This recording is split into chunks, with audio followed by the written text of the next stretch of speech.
En abril de 2008, la emoción recorría las venas de un grupo de estudiantes de la Universidad Cristiana de Elam, mientras realizaban una emocionante aventura a través del impresionante cañón de Mangatipopo en Nueva Zelanda. Pero lo que no sabían era que una mortal combinación de clima impredecible y una serie de decisiones trágicas convertirían su pequeña excursión llena de diversión en un desastre que cambiaría sus vidas para siempre. Lo que estás a punto de escuchar es una historia trágica que conmocionó a toda una nación, dejó a muchos preguntándose cómo las cosas salieron tan horriblemente mal e incluso inspiró una película taquillera nacional en un instante. Hoy compartimos los hechos de ese fatídico día, honrando a aquellos que perdieron sus vidas y a las familias que quedaron impactadas para siempre. Los padres enviaron con entusiasmo a sus hijos al viaje, confiando en el liderazgo escolar. Pero lo que debía ser un día educativo pronto se transformaría en la peor pesadilla para los padres. Una tragedia que se convertiría en el peor desastre recreativo al aire libre en la historia de Nueva Zelanda. Se recomienda discreción al espectador. Es difícil saber por dónde empezar a contar la historia. Pero para entender cómo las cosas salieron tan terriblemente mal, tenemos que retroceder unos meses antes de este evento, cuando Jody Sullivan, el instructor que lideró el fatídico viaje, se unió por primera vez al centro de actividades al aire libre Sir Edmund Hillary, opcional. Jody comenzó su viaje como instructora al aire libre en el centro de actividades al aire libre Sir Edmund Hillary en opcional. En enero de 2008, solo unos meses antes de la tragedia. Había completado un curso de educadores al aire libre de 12 semanas, diseñado para acelerar la transformación de los individuos en instructores al aire libre.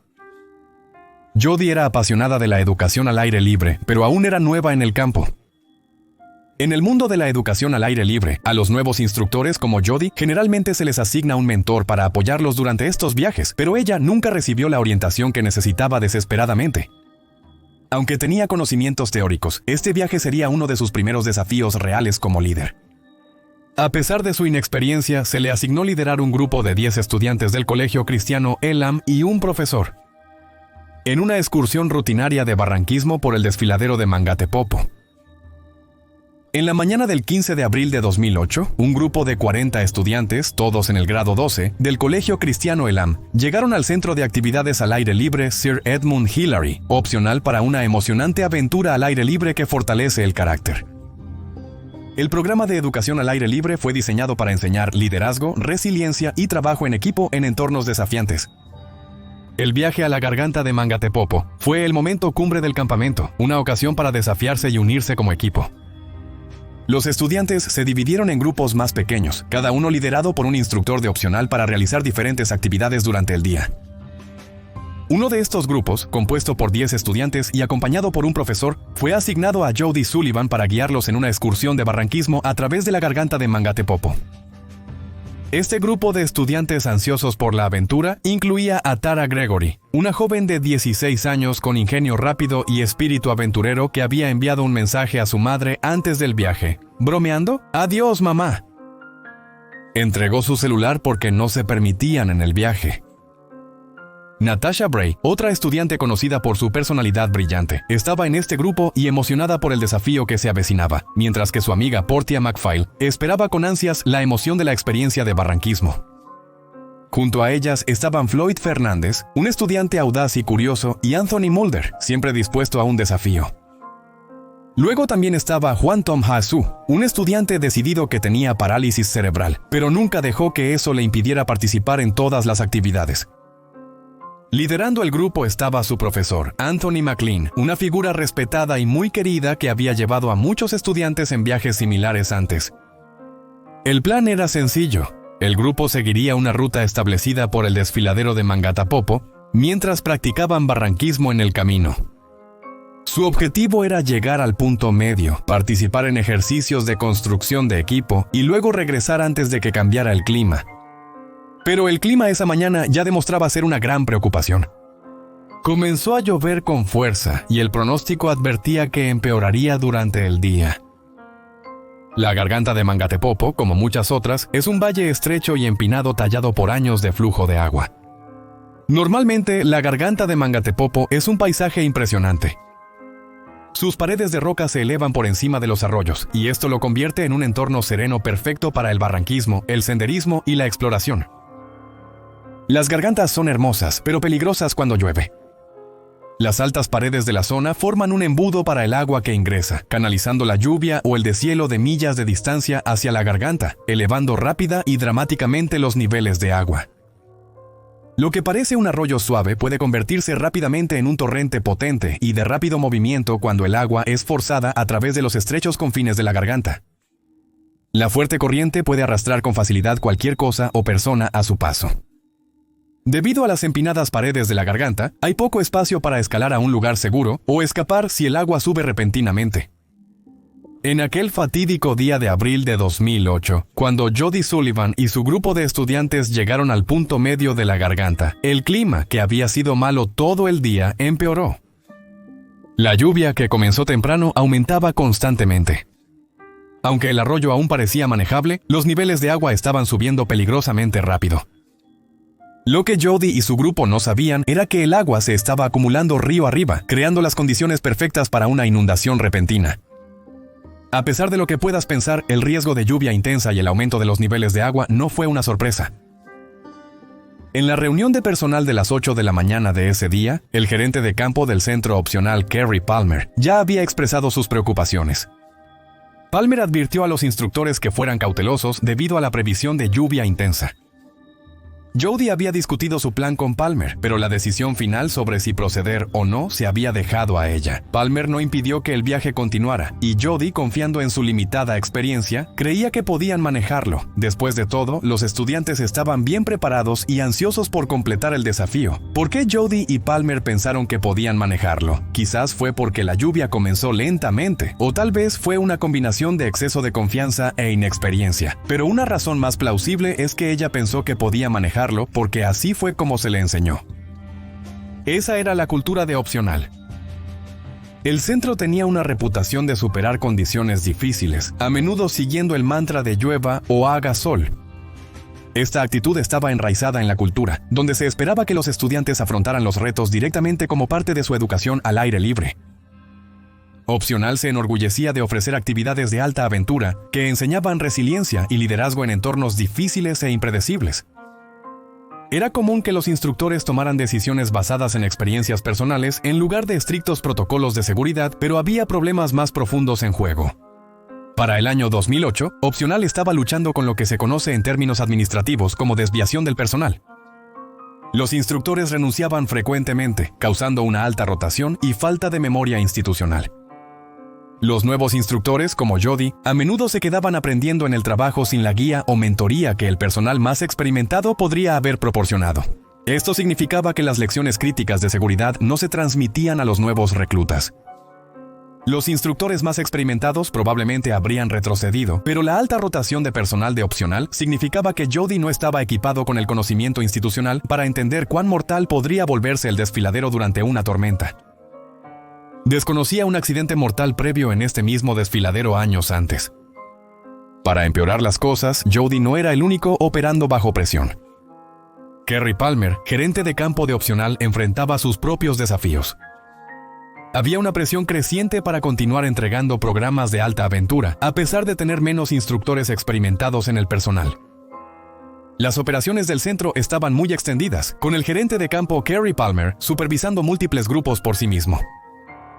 La cultura de riesgo, la alta rotación y las lagunas en el conocimiento del personal llevaron a que un instructor con experiencia limitada tomara decisiones que pronto tendrían consecuencias desastrosas. Para el mediodía del 15 de abril de 2008, Jody Sullivan y su grupo estaban dentro del desfiladero de Mangatapopo. Aunque la lluvia no mostraba signos de cesar, ella creía que era una excursión de barranquismo manejable y controlada.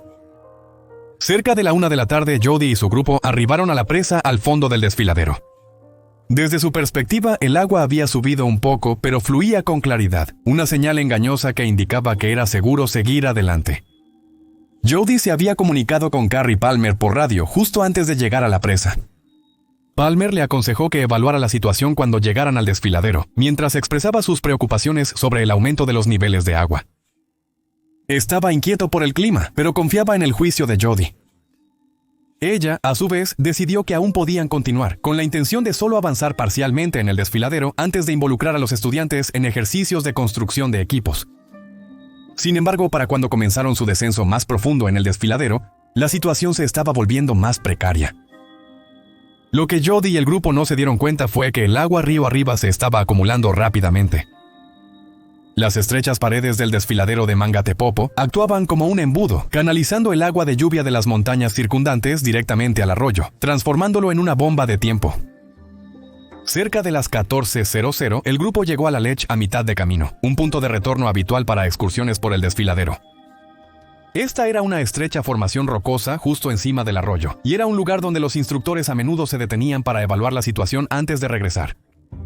Los estudiantes seguían de buen humor, algunos riendo sin percatarse de que el agua a su alrededor subía lentamente. Pero Jody notó el cambio. La corriente, antes constante, ahora era más rápida, y el sonido del agua se volvía más pronunciado. Aquí comenzaron a surgir las primeras señales reales de peligro. El arroyo, que estaba a la altura del tobillo al entrar en la garganta, subió considerablemente hasta casi alcanzar sus pantorrillas. Los estudiantes también notaron la diferencia, ya que el arroyo suave se había convertido en una corriente rápida. Algunos empezaron a sentir inseguridad, buscando en Jody un refugio. La lluvia se intensificaba, convirtiendo la llovizna manejable en un fuerte aguacero. 30 minutos después, el nivel del agua aumentó con mayor rapidez. El arroyo claro en el que habían entrado antes se estaba volviendo turbio, señal de que la corriente recogía escombros desde río arriba. Jody sabía que estaban en un momento crucial. A mitad del desfiladero debían tomar una decisión difícil: retroceder o esperar en la repisa. Mientras se agrupaban en la estrecha repisa, los estudiantes se enfriaban y cansaban. El agua creciente limitaba sus opciones. Jody, confiando en su entrenamiento y experiencia limitada, decidió pausar y reevaluar. Estaba atrapada en un dilema. Permanecer en la cornisa tenía sus riesgos, pero cruzar las aguas turbulentas con el grupo podría ser más peligroso. En su mente, esperar a que pase la tormenta podría ser lo ideal. Mientras tanto, Carrie Palmer, cada vez más preocupada por el clima, había ido a la presa para revisar los niveles de agua. Encontró el río fluyendo con fuerza, pero supuso que Jody y su grupo se habían refugiado. Ignoraba por completo que ahora estaban atrapados en la misma garganta que temía se volvería peligrosa. Sé lo que piensas. ¿Por qué no se comunicaron? Lamentablemente, la comunicación era escasa. Una vez que Jody y su grupo entraron en la garganta, se perdió el contacto por radio, y Palmer no tenía forma de saber exactamente dónde estaban o cuán grave se había vuelto la situación. Mientras Jody estaba en el borde con su grupo, la situación continuaba empeorando. La lluvia alimentaba sin cesar el arroyo. Lo que había sido una corriente a la altura de la rodilla ahora se acercaba a sus muslos, y la fuerza del agua dificultaba que los estudiantes se mantuvieran quietos sin agarrarse entre ellos o a la pared de roca. La que una vez fue una emocionante aventura se había convertido en algo mucho más siniestro, y Jody podía sentir el peso de su responsabilidad creciendo más pesado con cada minuto que pasaba. A las 3 de la tarde, el agua estaba más oscura, y el sonido de la corriente era más intenso. La garganta, que antes se sentía serena y majestuosa, se convirtió en una trampa. Jody sabía que no podían quedarse allí mucho más. La hipotermia se estaba convirtiendo en una amenaza real, con el agua fría empapando los trajes de neopreno de los estudiantes y la corriente rápida que hacía imposible permanecer donde estaban. Reunió al grupo e hizo la difícil decisión de moverse. El plan era guiar a los estudiantes río abajo hacia la salida, pero la realidad de su situación hizo esto mucho más peligroso de lo que ella podría haber anticipado. La repisa donde estaban se encontraba a solo 100 pies de la salida de la garganta. Parece una distancia corta caminando, pero no nadando contra la fuerte corriente. Jody tenía un plan que requería precisión y coordinación. Ella planeaba usar una bolsa de lanzamiento, una cuerda atada a una bolsa con peso que se arrojaría al arroyo para crear una línea de vida para los estudiantes. La idea era lanzar la cuerda, anclarla de manera segura en el lado opuesto y ayudar a cada estudiante a navegar las corrientes furiosas uno por uno. Jody sabía que algunos estudiantes eran mejores nadadores que otros. Para abordar esto, ella emparejó a los mejores nadadores con los más débiles, atándolos con cuerdas. La idea era que el estudiante más fuerte pudiera apoyar al más débil, y esto proporcionaría estabilidad adicional mientras cruzaban el torrente. Este método también permitiría a Jody gestionar los cruces en parejas, acelerando el proceso mientras aumentaba sus posibilidades de supervivencia. El primer paso en su plan era que la propia Jody cruzara el arroyo con Ashley Smith, una de las estudiantes más fuertes. Esto era importante porque una vez al otro lado, Jody podría anclarse, lanzar la cuerda de nuevo a través del agua y ayudar a guiar a los demás a la seguridad. Con Jody y Ashley en su lugar, el resto del grupo seguiría. Se agarraría a la cuerda y la usaría como una línea de vida para navegar a través del agua de rápido movimiento. La primera parte del plan fue perfecta. Sin embargo, la segunda reveló la falla en el plan de Jody. El problema no eran los mecanismos de la bolsa de lanzamiento ni la idea de emparejar a los estudiantes. Era la corriente misma. Jody había subestimado la pura fuerza del agua. Lo que había sido un arroyo manejable más temprano en el día, ahora era un torrente furioso. Los estudiantes en la repisa luchaban contra el agua creciente, el intenso frío y la fatiga que afectaban su fuerza y coordinación. Otro defecto crítico fue el tiempo. Nadie en el grupo tenía un reloj, lo que hacía imposible seguir los intervalos de 5 minutos planeados entre los cruces. El pánico creciente entre los estudiantes solo empeoró esto, ya que algunos estaban ansiosos por ir mientras que otros dudaban, inseguros de su capacidad para cruzar de manera segura. La situación requería precisión, pero las condiciones caóticas hacían imposible la precisión. Sin embargo, el mayor defecto fue la falta de un anclaje adecuado. Aunque Jody pudo asegurarse en la orilla opuesta, no había nada lo suficientemente sólido para proporcionar el tipo de estabilidad necesario para mantener la cuerda firmemente en su lugar. Como resultado, la cuerda se movía constantemente, haciendo difícil que los estudiantes se agarraran y la usaran como guía estable. La fuerza de la corriente superaba por mucho lo que Jody había previsto. Incluso con la cuerda en su lugar, los estudiantes tendrían que luchar contra la abrumadora fuerza del agua. La idea de emparejar a los nadadores más fuertes con los más débiles funcionaba en teoría, pero en la realidad, los nadadores más débiles eran arrastrados por la corriente, e incluso los más fuertes luchaban por mantener su agarre en la cuerda. Finalmente, el plan de Jody se basaba en la suposición de que la corriente no se intensificaría hasta tal punto que superaría al grupo, pero las aguas de la inundación eran despiadadas, y lo que se suponía que era su salvavidas rápidamente se convirtió en otro obstáculo. Uno a uno, los estudiantes intentaron cruzar. Kish Proctor, uno de los primeros en intentar el cruce, no pudo sostenerse a la cuerda. En el caos, fue arrastrado por la presa, pero milagrosamente fue rescatado vivo después. Peter Shee, el siguiente estudiante, logró cruzar de manera segura agarrando la cuerda. Pero para otros, la historia acabaría de forma distinta. Portia McPhail, Natasha Bray y Tara Gregory, incapaces de atrapar la cuerda, fueron arrastradas por la fuerza del agua sobre la presa. Sus amigos observaron impotentes desde la orilla mientras se perdían en el torrente. Momentos después, Floyd Fernández y Anthony Mulder, quienes habían sido atados juntos en un intento de ayudarse mutuamente, también fueron arrastrados por la presa, incapaces de resistir el poder de la corriente. Mientras más estudiantes desaparecían, los miembros restantes del grupo solo podían aferrarse a las rocas, esperando ayuda o un milagro. El aire estaba cargado de desesperación, y Jody, aún al otro lado del arroyo, se sentía impotente para detener la catástrofe que se avecinaba. Para cuando el torrente finalmente disminuyó, 6 estudiantes y su profesor Anthony McLean habían sido arrastrados. Anthony, quien heroicamente se había atado a Hwan Tom Shu en un intento de salvar al estudiante, había logrado agarrar la cuerda al principio, pero la fuerza del agua era demasiado y ambos fueron arrastrados por la inundación.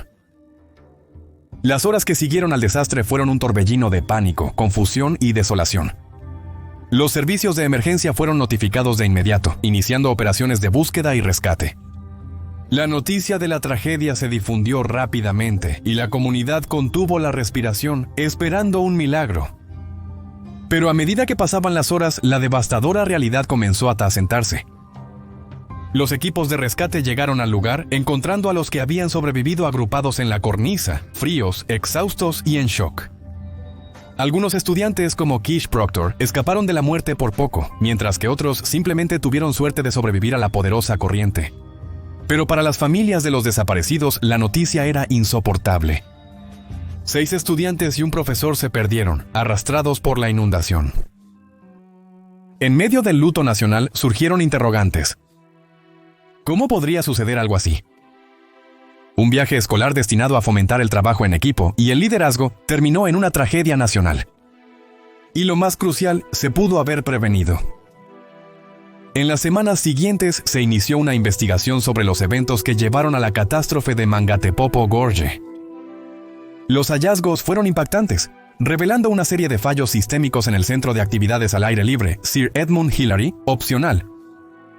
Eso explicaba por qué muchos instructores estaban dejando el centro. La tragedia fue la culminación de una mala toma de decisiones, una formación inadecuada y una cultura de seguridad defectuosa, no simplemente el resultado de una inundación repentina. La investigación forense reveló fallas del centro en áreas críticas. Jody Sullivan, aunque apasionada y bien intencionada, no estaba adecuadamente preparada para la situación que enfrentaba. Había recibido una formación limitada, carecía de un mentor y se vio obligada a tomar decisiones de vida o muerte sin la experiencia necesaria. La alta rotación de opcional significaba que el conocimiento institucional sobre los riesgos del desfiladero, incluyendo incidentes previos de inundaciones, no se había transmitido al personal más nuevo. Aún más condenatorios fueron los informes de supervisión de seguridad en el centro. La mentalidad de llueva o haga sol que se había inculcado en la cultura de opcional había creado un ambiente donde superar condiciones difíciles se veía como parte del desafío. También había una falta de comunicación clara entre los gerentes de campo e instructores. A pesar de las señales de advertencia de mal tiempo, Jody se quedó para tomar la decisión final. Quizás una de las revelaciones más trágicas fue que este desastre podría haberse evitado. El estudio indicó que si el grupo se hubiese quedado en la repisa una hora más, las aguas se habrían retirado. Pero sin forma de saber esto, Jody tomó la fatídica decisión de moverse, desencadenando una serie de eventos que llevaron a la pérdida de 7 vidas. Las familias de las víctimas estaban devastadas, pero también decididas a buscar responsabilidades. La madre de Tara Gregory, Catherine Lennon, fue una de las defensoras más vocales del cambio. Habló abiertamente sobre las señales de advertencia que había ignorado cuando Tara le envió un mensaje de texto en broma, "Adiós, mamá", antes de entregar su teléfono. Ese momento, que parecía inofensivo en ese momento, la atormentó después de la tragedia.